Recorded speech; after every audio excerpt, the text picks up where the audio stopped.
علی سید الانبیاء والمرسلین اما بعد فاعوذ باللہ من الشیطان الرجیم بسم اللہ الرحمن الرحیم۔ آج انشاءاللہ ہم پہلے جو چیزیں ہم پڑھ چکے ہیں انہی کی دہرائی آج ہم کریں گے انشاءاللہ۔ سب سے پہلے ہم نے وضو کے فرائض کے حوالے سے گفتگو کی تھی اپنے دروس کے اندر۔ 4 چیزیں فرض ہیں وضو کے اندر: چہرہ دھونا اور کوہنیوں سمیت بازو دھونا، سر کا مسح کرنا اور ٹخنوں سمیت پاؤں کا دھونا۔ یہ 4 چیزیں فرض ہیں جن کا تذکرہ قرآن پاک میں اللہ عز و جل نے ارشاد فرمایا ہے: یا ایھا الذین آمنوا اذا قمتم الی الصلاۃ فاغسلوا وجوہکم وایدیکم الی المرافق وامسحوا برؤوسکم وارجلکم الی الکعبین۔ اے ایمان والو، جب نماز کے لیے کھڑے ہو تو اپنے چہرے دھو اور اپنے بازو دھو کوہنیوں تک اور اپنے پاؤں دھو ٹخنوں تک۔ تو یہ 4 چیزیں جو ہیں یہ وضو کے اندر فرض۔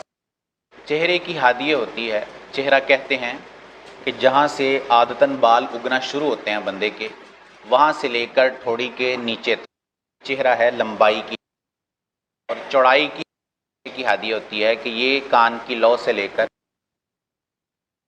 اس پوری چیز کو چہرہ کہتے ہیں، اور اس کا دھونا وضو کے اندر فرض ہے۔ اگر ہلکی سی بھی جگہ سوکھی ہوئی رہ گئی تو فرض ادا نہیں ہوا اور وضو مکمل نہیں ہوگا بندے کا۔ ہمارے ہاں لوگ کرتے ہیں ایسے لیتے ہیں پانی سے، یہ جو سائڈیں ہیں یہ سوکھی ہوئی رہ جاتی ہیں، تو اس طرح کرنے سے بندے کا وضو مکمل نہیں ہوتا۔ دوسرا فرض جو ہے وہ کوہنیوں سمیت بازو کا دھونا ہے، یعنی اس میں کوہنیاں دھونا بھی ضروری ہے۔ یہ نہیں کہ صرف پانی بہایا کوہنیوں تک اور دیکھا ہی نہیں کہ کوہنیاں دھلی ہیں کہ نہیں، بس پانی بہا لیا، تو ایسا کرنے سے بھی وضو مکمل نہیں ہوگا۔ پھر ہمارے ہاں اسراف کی ایک صورت یہ پائی جاتی ہے کہ لوگ ایک دفعہ دھو لیتے ہیں، کوہنیاں دھل گئی ہیں اچھے طریقے سے، بازو دھل گئے ہیں، پھر سے ایسے لیں گے پانی، اس طرح کریں گے، پانی چلو میں لے کر اس کو ایسے بہائیں گے۔ اس طرح کرنے کی کوئی حاجت نہیں، اور یہ پانی کا اسراف اور پانی کا ضیاع کرنا ہے، کیونکہ جب ایک دفعہ ہو گیا اب دوبارہ اس پر پانی کی ضرورت ہی نہیں ہے، دوبارہ سے پانی بہانا یہ پانی کو ضائع کرنے کے مترادف ہے۔ تیسرا جو فرض ہے وہ سر پر مسح کرنا ہے۔ چوتھائی سر کا مسح فرض ہے اور پورے سر کا جو مسح ہے وہ سنت ہے۔ اس کے 2 طریقے ہیں،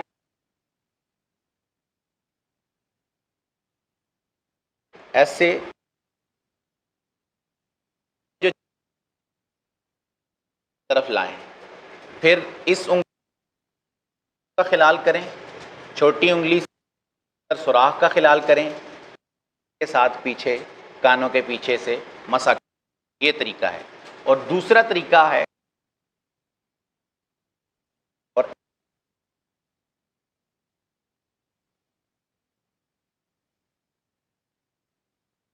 چوتھی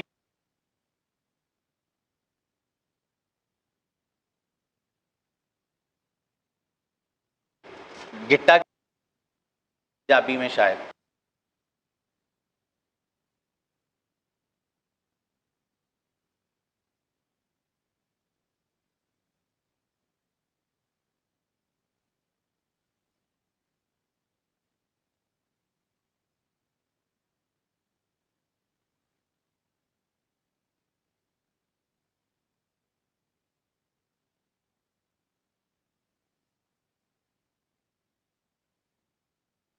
یہ ضروری ہوتا ہے کہ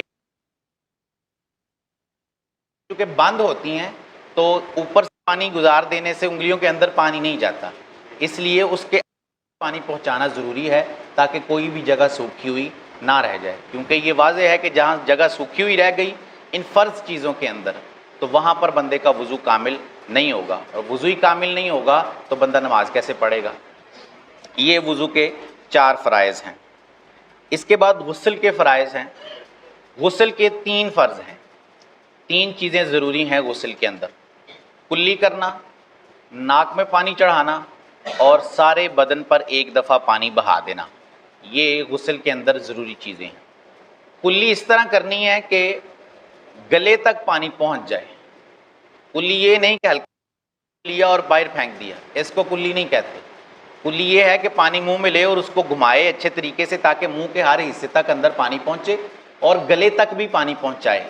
یہ ضروری ہے، اس کو کلی کہتے ہیں. تو اس طریقے سے کرنے سے اس کا فرض ادا ہو جائے گا. دوسرا فرض ہے ناک میں پانی چڑھانا. ناک میں پانی چڑھانا یہ ہوتا ہے کہ یہ جو نرم ہڈی ہے جہاں سے آگے ناک کی سخت چیز شروع ہو رہی ہے وہاں تک پانی پہنچانا ضروری ہے غسل کے اندر. اگر جس پر غسل ضروری ہے وہ غسل کر رہا ہے تو کلی کے بعد اگر وہ ناک میں پانی چڑھائے گا تو جہاں سے سخت وہاں تک پانی پہنچانا ضروری ہے.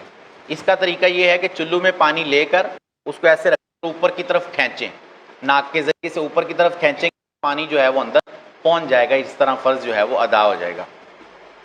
اور تیسرا فرض ہے پورے بدن پر پانی بہانا. پورے بدن پر پانی بہانے میں اس میں بھی وہی صورت ہے کہ اگر ایک بال کے برابر بھی جگہ سوکھی ہوئی رہ گئی تو بندے کا غسل مکمل نہیں ہوگا، غسل پورا نہیں ہوگا. اور طہارت ضروری ہے نماز کے لیے تو بندہ نماز نہیں پڑھ سکے گا.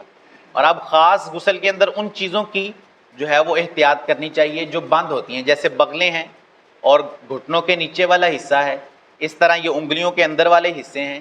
یہ ساری چیزیں چونکہ بند ہیں ان میں خاص احتیاط سے پانی پہنچانے کی ضرورت ہوتی ہے کہ بندہ احتیاط کے ساتھ ان کے اندر تک پانی پہنچائے.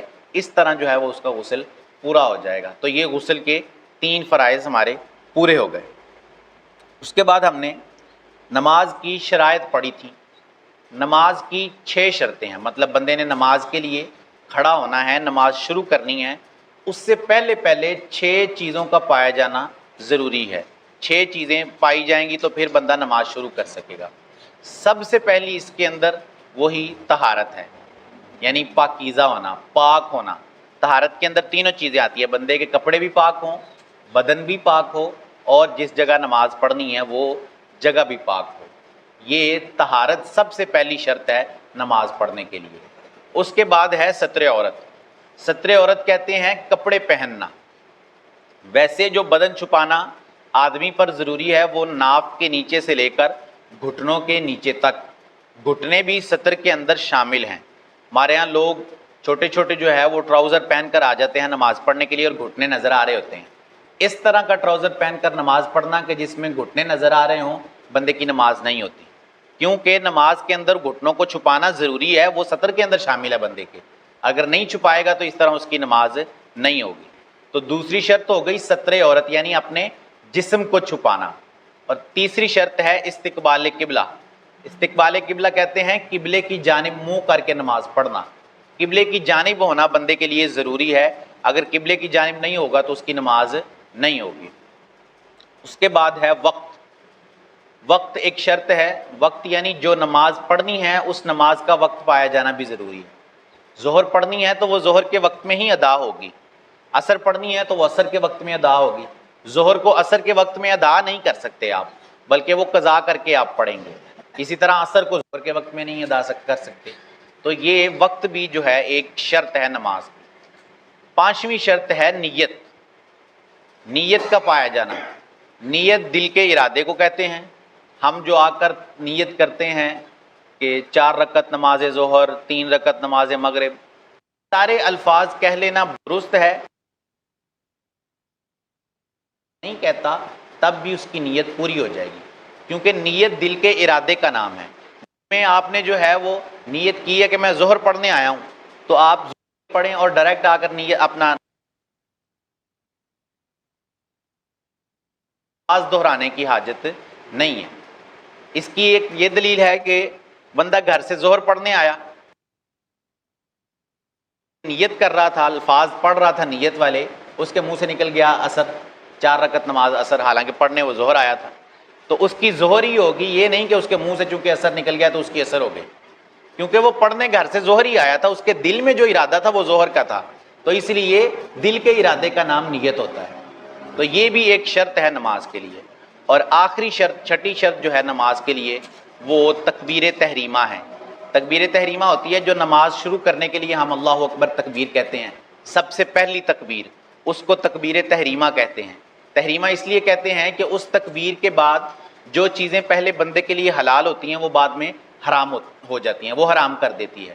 جیسے گفتگو کرنا بندے کے لیے پہلے حلال ہوتا ہے، لیکن جب جو ہی وہ تکبیر کہے گا اس کے بعد گفتگو کرنا بندے کے لیے حرام ہو جائے گا۔ کھانا پینا چلنا یہ ساری چیزیں حلال ہیں، لیکن اس تکبیر کے بعد بندے کے لیے حرام ہو جاتی ہیں، اسی لیے اس کو تکبیر تحریمہ کہتے ہیں۔ تو تکبیر تحریمہ جو ہے یہ بھی ایک شرط ہے نماز کی۔ تو اس طرح یہ 6 شرطیں مکمل ہو گئیں۔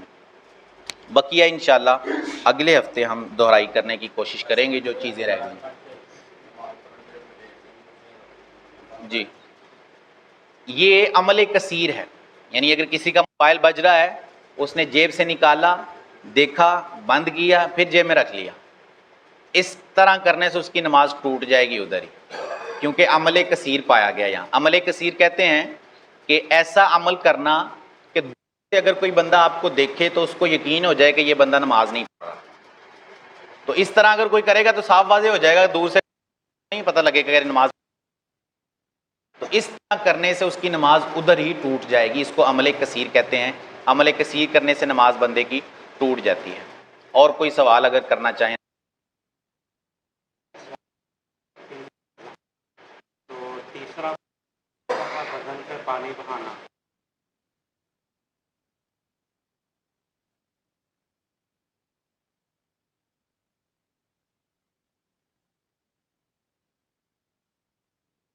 پانی بہانا پورے پر وہ فرض ہے۔ اگر اس کو غالب نہیں ہوتا کہ نہیں طریقے سے تو 2 دفعہ اور بھی کرنا چاہے تو کر سکتا ہے، اس میں کوئی حرج نہیں۔ اور کوئی سوال اگر کرنا چاہیں؟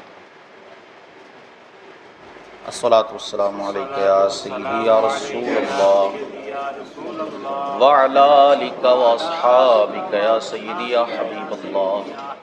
الصلاۃ والسلام علیک یا سیدی یا نبی اللہ وعلی آلک واصحابک یا سیدی یا نور اللہ۔ اللہم صلی علی سیدنا محمد والکرم وعلی